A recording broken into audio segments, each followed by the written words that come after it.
Ili kutekeleza jukumu hili kwa ufanisi, mimi ninawashauri daima mabalozi, waheshimiwa mabalozi, kuhakikisha kwamba huko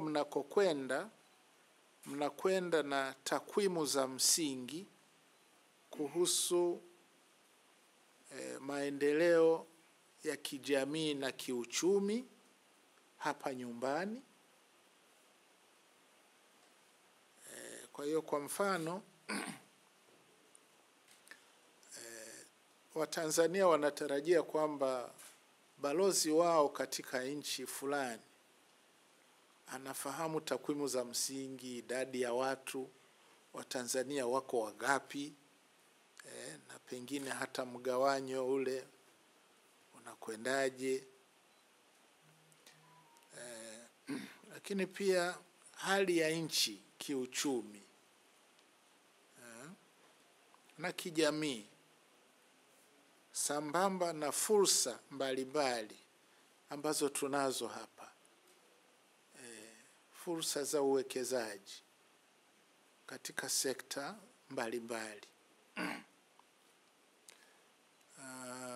utalii, madini, bandari, na kadhalika na kadhalika.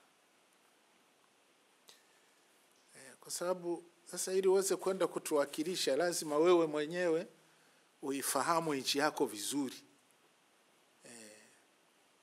Sababu utakutana kwenye diplomasia ya uchumi, tunatarajia ukatutafutie wawekezaji, tunatarajia ututafutie mashirikiano katika sekta mbalimbali. Sasa kama yote hayo huyafahamu, itakuwa ni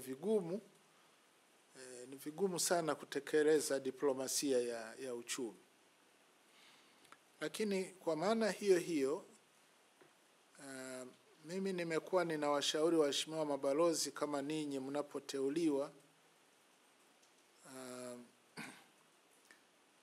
mtafute pia takwimu za msingi za uchumi na maendeleo ya jamii za nchi mnakopelekwa.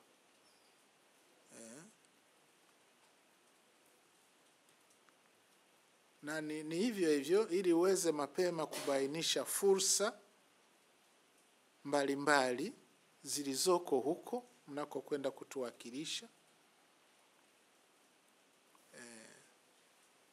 ambazo mnadhani hatimaye zinaweza zikawanufaisha Watanzania.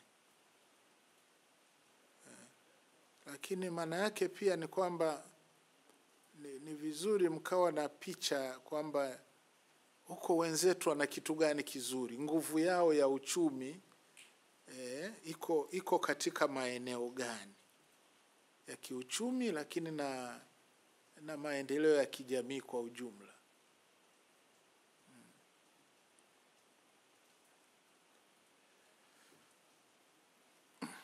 Lakini pia nikirejea kwenye ile ya kufahamu kwenda na takwimu za msingi za uchumi wa nchi yetu, hili ni muhimu liambatane na vipaumbele vya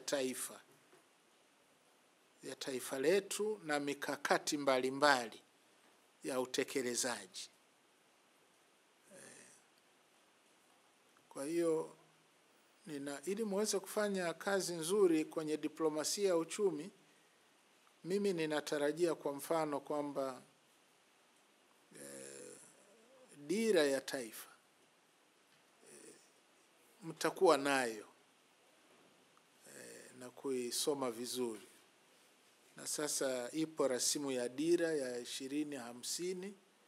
Kwa hiyo natarajia ni dokumenti muhimu ambayo mnatakiwa muwe nayo, lakini pia itakapokuwa imekamilika, itakapokuwa imezinduliwa. Hali kadhalika rasimu ya ilani ya uchaguzi 25 mpaka mwaka 2030. Zote hizi zinakupa mwelekeo wa taifa katika miaka 5 na mbele zaidi, ndani ya miaka 25 tunaelekea wapi. Lakini pia mipango ya maendeleo ya taifa, mpango wa miaka 5, na nadhani pia kwa kuwasiliana na Wizara ya Mambo ya Nje, hata ile mipango ya mwaka mmoja ni vizuri mkawa nayo. Ni matarajio yangu kwamba bila shaka mtawatafuta watangulizi wenu katika hivyo vituo kupata maelezo na ushauri wao kuhusu utekelezaji wa majukumu yenu. Yapo mengine wamekamilisha, yako mengine bado ni work in progress. Wanaweza hata wakawashauri mtakapofika, ukiacha kuwasilisha hati zenu za uteuzi na nini, lakini wanaweza wakaongezea kwamba pamoja na hayo, hebu jitahidini mwanzo mumuone fulani serikalini, au fulani ni mfanya biashara mkubwa ambaye ana interest na Tanzania, na hata wale key players kwenye diaspora ya Watanzania iliyoko katika nchi mnazokwenda. Kwa hiyo ninafikiri kwamba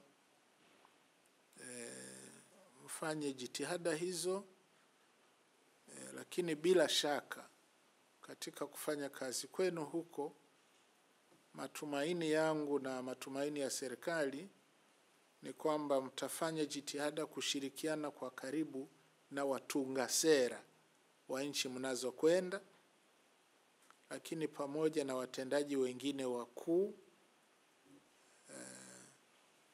Kwa hiyo both policy makers na captains of industry.